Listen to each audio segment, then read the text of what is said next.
कई लोगों की गलतियां हमने देखी है, कई लोगों की गलतियां देखी है।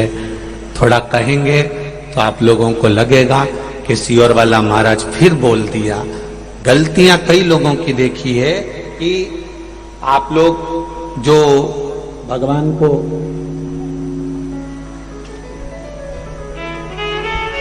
ये शिवलिंग, ये पीठिका, ये शिवलिंग है, ये पीठिका है, ये जलाधारी, ये पीठिका जो है जिस पे शिवलिंग रखा हुआ है, यह माता पार्वती जी का हस्त कमल। कई लोग कहते हैं हम भगवान का पशुपति व्रत करते हैं, हमने ये व्रत करा, वो व्रत करा, उसका फल क्यों नहीं मिला? वो फल क्यों नहीं मिल रहा? उसका कारण केवल इतना सा है कि तुमने जो प्रसाद के 3 हिस्से करे, वो तीनों हिस्से इस पीठिका पर रख दिए, या दिया जलाकर इस पीठिका पर रख दिया, या नारियल इस पीठिका पर रख दिया, फल इस पीठिका पर रख दिया, सामान इस पीठिका पर रख दिया। ये पीठिका जिस पर भगवान शंकर का शिवलिंग रखा है, ये पार्वती जी का हस्त कमल है। इसको अच्छे से समझ लो, ये माता जानकी जी का हस्त कमल है, माता पार्वती का स्थान है। दिया इस पर मत रखना। 3 हिस्से प्रसाद के करे तो जमीन पर करो, इसके ऊपर रखकर नहीं। 3 हिस्से में से 1 हिस्सा भी इसके ऊपर नहीं रखाना चाहिए। भोग भी लगाओ तो नीचे रखो, उसके ऊपर नहीं, पीठिका पर नहीं। कई माताएं तो लोटा भी धर देती है उसी पे।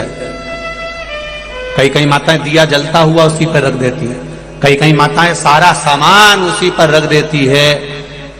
अरे भाई, दिया साइड में रखो, पीठिका पर नहीं। जहां शिवलिंग रखा है, ये पार्वती जी का हस्त कमल, यहां तो तुम्हें पूजन करना है। शिव जी को जल चढ़ाकर पीठिका पे जल चढ़ाओ, गणेश जी कार्तिकेय पर जल चढ़ाइए। कितना कितना भाव वर्णन करा गया। पीठिका की तो पूजन करना है और तुम उसी का प्रयोग कर रही हो, और फिर कहती हो कि हमने पशुपति व्रत करे और भगवान ने नहीं सुना। कैसे नहीं सुने? वो तुम नियम तो गलत कर रही हो कि उस पीठिका पर तुमने प्रसाद रख दिया, हिस्से बनाकर 3 हिस्से में से 2 हिस्से उसी पे रख कर आ गई, अब उस पे रख कर आ गई। अब तुम बताओ कि अगर देवी देवता को भोग लगाते हैं तो मुंडा में खिलाएं कि माथा पे खिलाएं?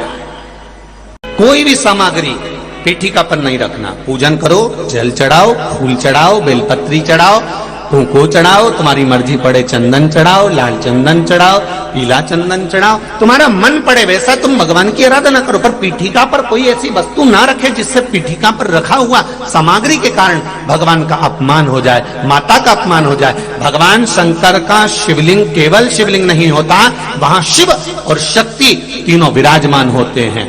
दोनों विराजमान होते हैं और ब्रह्मा विष्णु महेश तीनों उस रूप में विराजित होते हैं।